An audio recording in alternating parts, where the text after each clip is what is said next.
Good evening, ladies and gentlemen. I'm Si. Welcome to Cardiff City World, and an interesting one this evening. I thought, seeing as Robert is ill, thought we'd give him a night off, let him recover. After all, they all covered for me last week. But I thought I really wanted to speak to my guest today about League One so far this season, specifically Cardiff, but a bit of the league generally. We haven't had a chat for a while, so I'm delighted to welcome Gab Sutton from the EFL debate. How are you, mate? I'm really well, thanks, Si. How are you? Well, I was better 24 hours ago because I thought we were going to go and reclaim top of the league yesterday afternoon, and it did not go to plan. But you know, such is football, mate. We all know this. This is when you think everything's going swimmingly, you've got a habit of biting you on the proverbial. But yeah, I mean, I guess before I give my sort of take, because I've given my take in a couple of videos on last night, I'm interested in what you have made of Cardiff so far this season. So, I really like Brian Barry Murphy as a coach in terms of technical coach, developing players, building a style of play. And I've definitely seen that in a lot of games from Cardiff this season, how they want to play and the development of some of those young lads like Ronan Kpakio and Dylan Lawlor. So that bit is really encouraging. What I often think, my view on management is, I think everyone's flawed to a certain extent, and therefore every manager or head coach is. And often what dictates the success or otherwise of regimes is not just the strengths of the manager or head coach, but whether they have other coaches or assistants on their team who are strong in areas where they might not be. So one thing I would be really curious to talk to you about, Si, is, you know, Brian Barry Murphy is brilliant as a technical coach, and I think he's good with developing young players. But do Cardiff City need to strengthen other areas of their game to make sure that they've got some of those extra ingredients? So this is a really interesting one because I think up until the Bradford game, which was obviously about 2 weeks ago now, I think everyone was pretty happy because there was one or two games where we struggled with physicality. The Port Vale game was the first away game of the season, and I thought we actually responded to that pretty well in terms of how we then dealt with the physicality at in different games in the Cup and the League. Stockport then, there was question marks, I think, about the selection because you knew what Stockport were going to do. It was a very narrow pitch.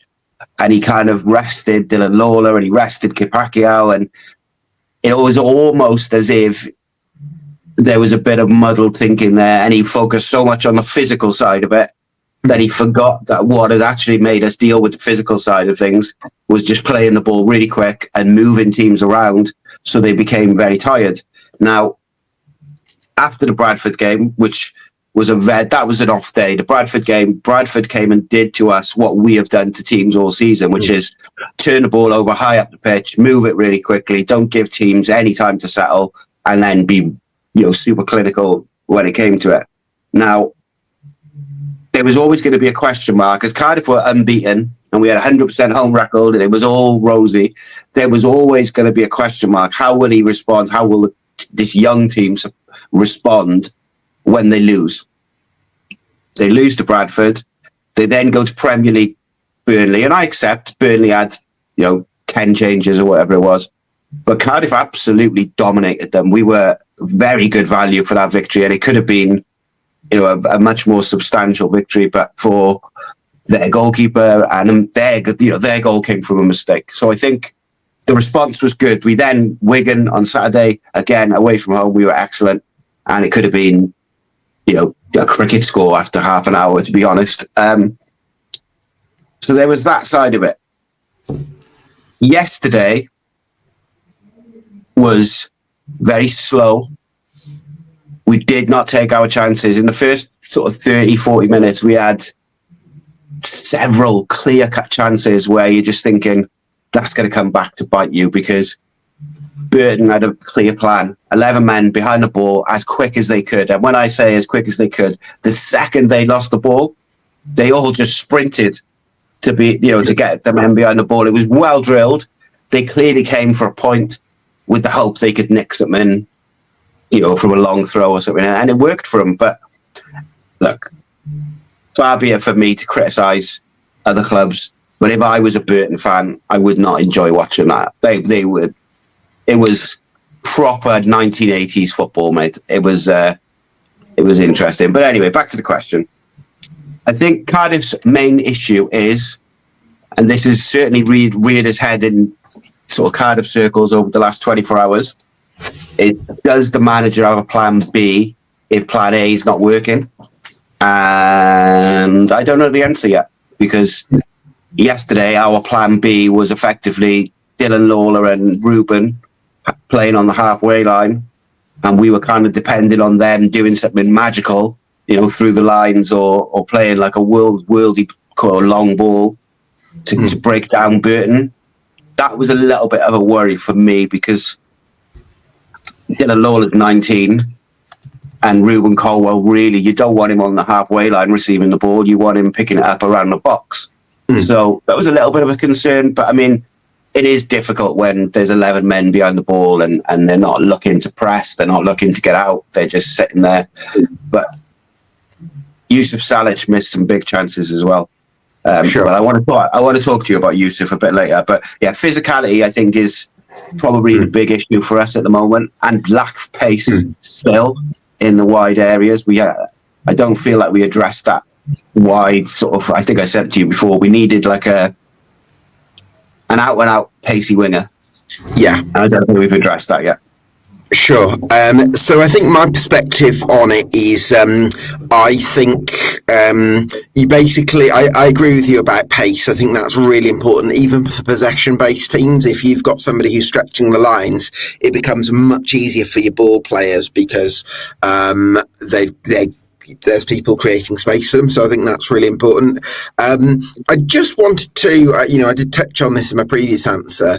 Who have you got sort of assisting Brian Barry Murphy at the moment in terms of coaching staff? So you've got Lee Riley as the assistant, and Lee Riley. Okay. Yeah, he's pretty good. I've been quite impressed with some of the work that I've seen him doing, in training and warm ups and different things.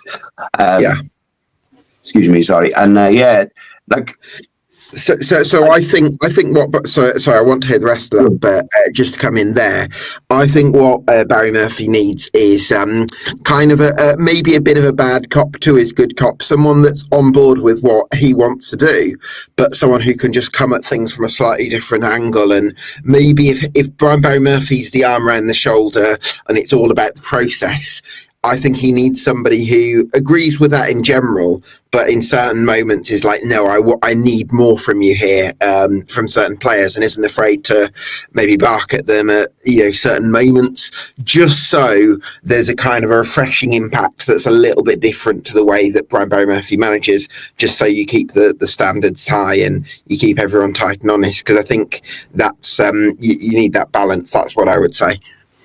Yeah, absolutely. I mean, when you look at last year with Cardiff, one of the criticisms that was levelled at Marisa was that he was too nice, he was too friendly with the players. I don't necessarily buy into that myself, because I think it's important to have a tight-knit group. But what you can find as a manager is, if you're very sort of pally with the group, when things do go wrong, you're going to get the blame. And managers always get the blame, but suddenly no one's your friend anymore, And I think like Darren Pearce played that role last year to a certain extent, but I mean they never had the backing in terms of the coaches. There was a bare minimum of coaches. However, I tend to agree with you, because I think the group as a whole, and you listen to some of the interviews from Perry NG at the weekend, it's the happiest he's ever been, and blah, blah, blah. Like, it's a very together group, and it's a very happy group. But on the flip side of that, last night wasn't acceptable. There was a few sort of standards, if you like, that they've set themselves throughout the season already, and they didn't hit that standard last night. And I have no idea. Maybe Brian Barry Murphy did not look happy. I sit right behind him, and he did not look happy at certain points in the second half, which is, he does live every moment, he's jumping around and he's living every header, but he didn't look best pleased. And I wouldn't blame him. Like I would have been very frustrated with that performance. The finishing, some of the build-up was very slow.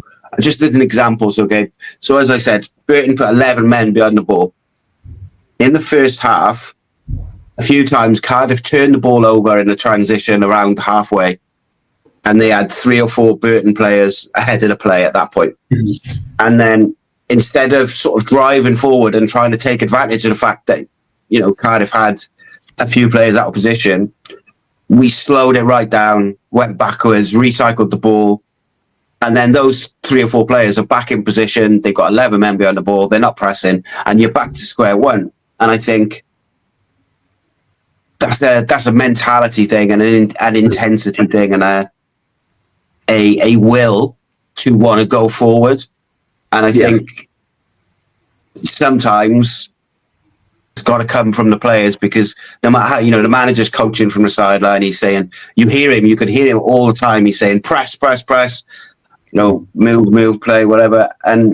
But the players have got to do it for themselves as well, I think. But it's been a good start to the season. I think most people who were, fairly sort of clued up into what was coming through from the academy, we knew that we had some good players coming through. It was whether we were going to be able to get a manager to play them, and then how they would react to first team football. But it's been interesting listening to other managers or coaches of other teams talking about their experiences of playing against Cardiff, because I don't remember ever hearing so many managers speak so highly of Cardiff, which is it's a bit surreal. But also, teams are going to come and try and do a job, aren't they? They're going to try and get a draw at that point.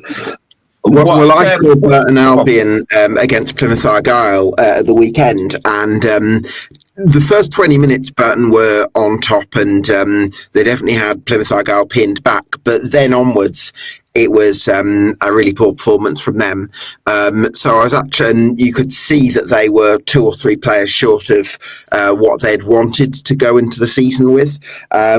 So this isn't a Burton Albion side in a great place. So I do think that it's, a little bit concerning that you weren't able to find a way through. Yeah, like Yusuf Salech had 2 free headers in the first half, which is his bread and butter.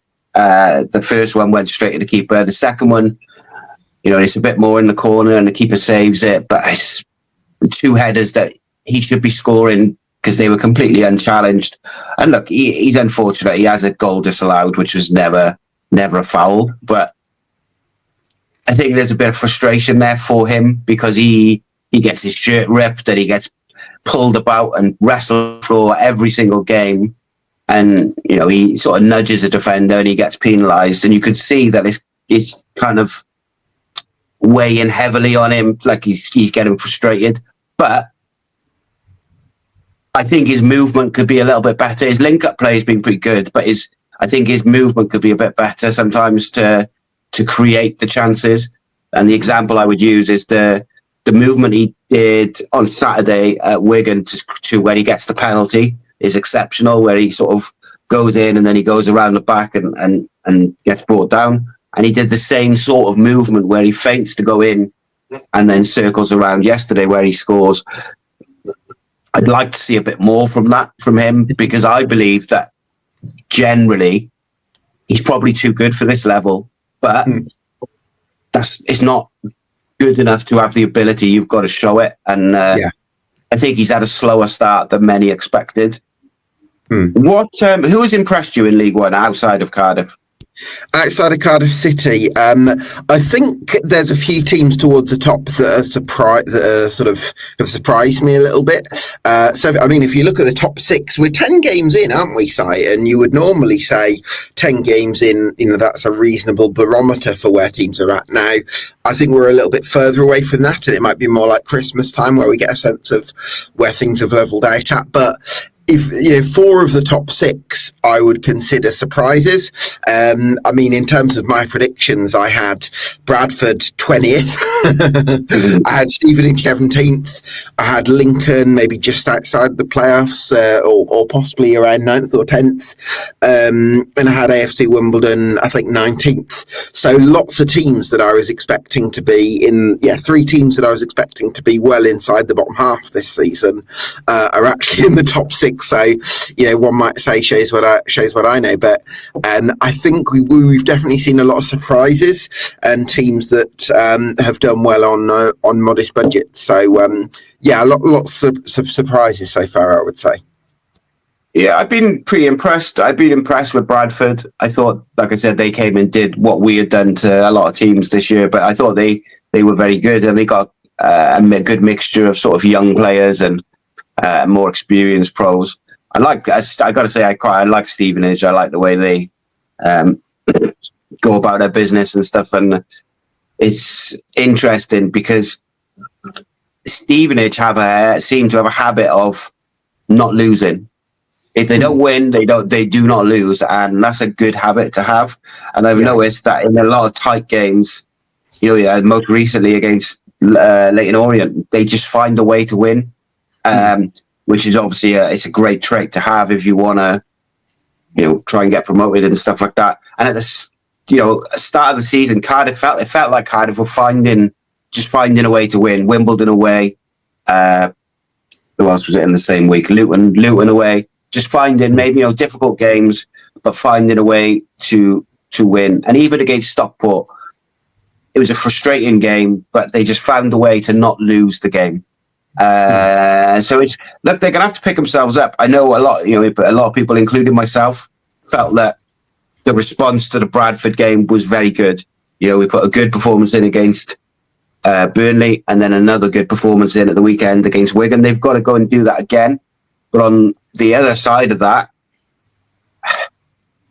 2 home losses in a row after having a 100% home record in all competitions is not ideal, is it? And I think that's going to be a challenge now for the manager. Does he change things around? Does he bring different faces in? We got to really tell you one to look out for, Gabe. Next Tuesday, we play Newport in the EFL Trophy, which I get not everybody's massively interested in, but I quite like it. If you're a League One club, certainly in Cardiff's position, I think you should target it because it's a competition that only it's League One and down. So why wouldn't you target it as a trophy that you could potentially win? Yeah, I think it's more that it's the financial rewards of winning the EFL Trophy are very little. Whereas the FA Cup, if you have a good run in that, although you're not going to win it, you have a good run, you have a money spinning draw, that kind of thing. So sometimes it's the FA Cup that can be a bigger motivation. But I agree. I think you want to try and win something, and the EFL Trophy gives you a window to do that. So the interesting thing with that is we play Newport, which on paper we should beat Newport, but it's a derby, and also a large portion of our under-21s are with Wales' under-21s, and Issak Davies, Dylan Lawlor, Joel Colwell, I think everyone will all be with Wales. Right. So in the last international break, they postponed the Burton game, ironically, which was last night. But for whatever reason, the EFL Trophy game is going ahead. But I don't know what sort of squad Cardiff will put out because we've got a couple of other players who go away on international duty as well, I think. So I'm not even sure who's going to be there to play. I imagine, Brian Barry Murphy has been very keen to give people opportunities. So when he was at Rochdale, I think he gave a lad called Luke Matheson. He made him Rochdale's youngest ever player, and he featured in an EFL Trophy game, I think, at 15. So it's that kind of thing where I'd imagine that there'll be lads from the under-18s or certainly the under-21s who'll get their opportunities in the trophy. I can tell you who will be playing in that case. And there's a 16-year-old called Rob Tankovic who's been training with the first team the last couple of weeks. So I'd imagine he'll be in the squad that day. Yeah. And look, Cardiff have got a bit of a conveyor belt of young players coming through at the moment. So it's nice not just to see, isn't it? It is. Because that's the thing, Si. Like, if you're a talented lad from Wales, especially South Wales, who are you going to sign for? It's Cardiff City, or them lot, them lot up the road. But you know what I mean. It's you've got a huge catchment area, and I think if there's a criticism of the club, I would say, you've maybe not taken advantage of that catchment area as you might have done. So, No, I mean, even when you look over the years, mate, and you look at the players we've lost, even in recent years that we've lost to bigger clubs, or players that have started their careers in Cardiff playing grassroots football and then ended up going other places. Craig Bellamy, Gareth Bale, obviously Gabriel Biancheri was with Cardiff's academy for a bit, and then he went to Manchester United's academy, which is that's just is what it is, and these players are gonna move. But it's nice to see. I think the important thing this summer was to get a manager who was going to utilise these young players, and I think the exciting thing for me, being someone who pays a lot of attention to the 21s and to the 18s, is that it's not just the ones that are in and around the first team now. It's there's a couple who are on the fringe of the first team, like Kpakio and Naya Kahawa and Louis Giles and a couple of others. But then there's also two or three in the 21s who I think will make a first team debut this year at some point. There's also a couple in the 18s who I wouldn't be shocked to just jump straight up. So it's one of those. As a fan, ultimately, I think it's the most exciting you can be is if you could have a first team that's winning football matches, but also full of homegrown players. I'm pretty sure that's every fan's dream, isn't it? Yeah, absolutely. Well, hopefully you can do that. It does seem like Brian Barry Murphy has influenced the club from a youth development perspective. I think when he sort of illuminated the panel a little bit when he went for his interview from what you said. So hopefully there can be a bit of a cultural change. I imagine it'll take time, and hopefully there's going to be a takeover at club at some point in the next couple of years. Yeah, giving me an ironic smile to that, say. Yeah, maybe one day. Okay, maybe one day. But yeah, we'll see.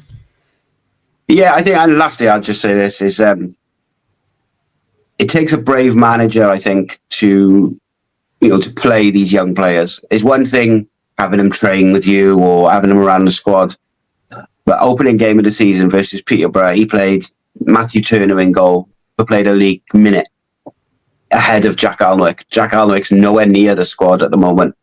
And there's other players like Perry and G and that, they were all sort of on the sidelines for a while.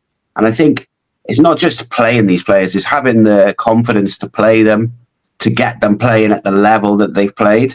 Now, the problem will be, can these young players be consistent enough to sustain a promotion push in a 40-game grueling season? Because that's ultimately the test, isn't it? The league is your bread and butter. Can the young players find enough consistency to do it?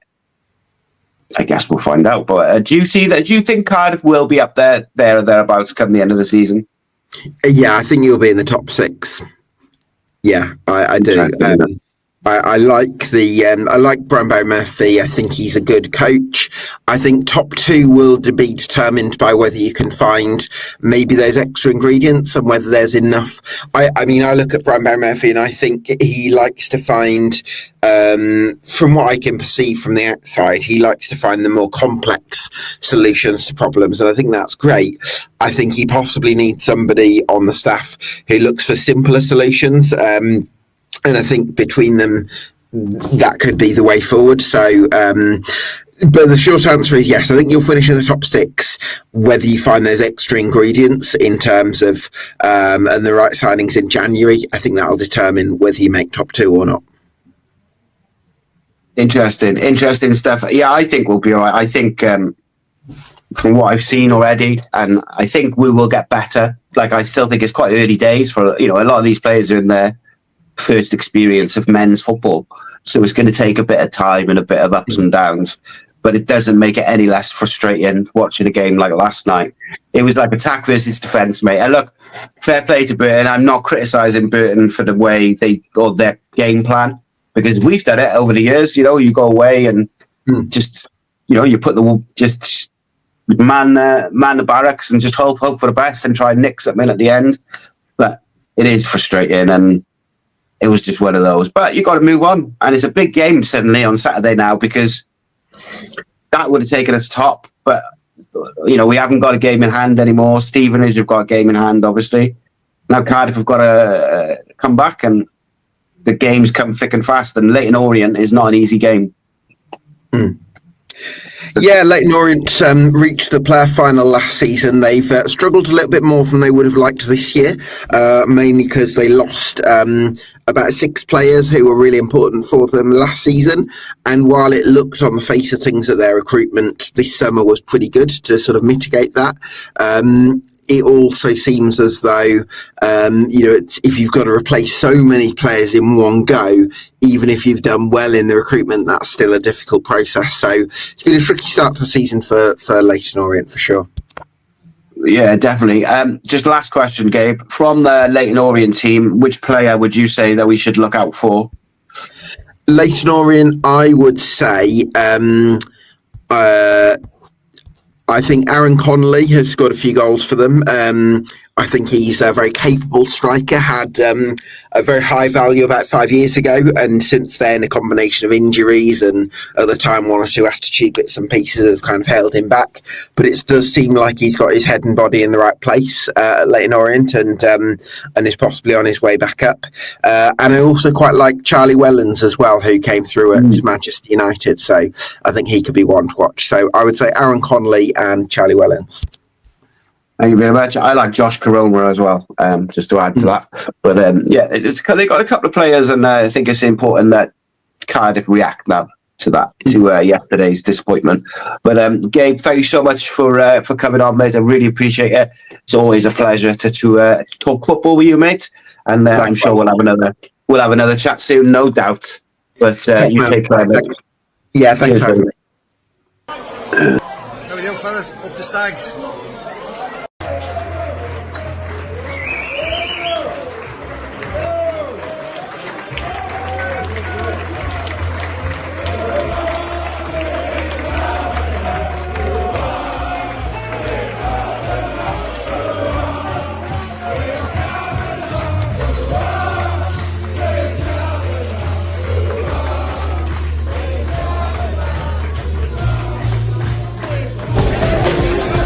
One to the Instagram story there, look. There we go.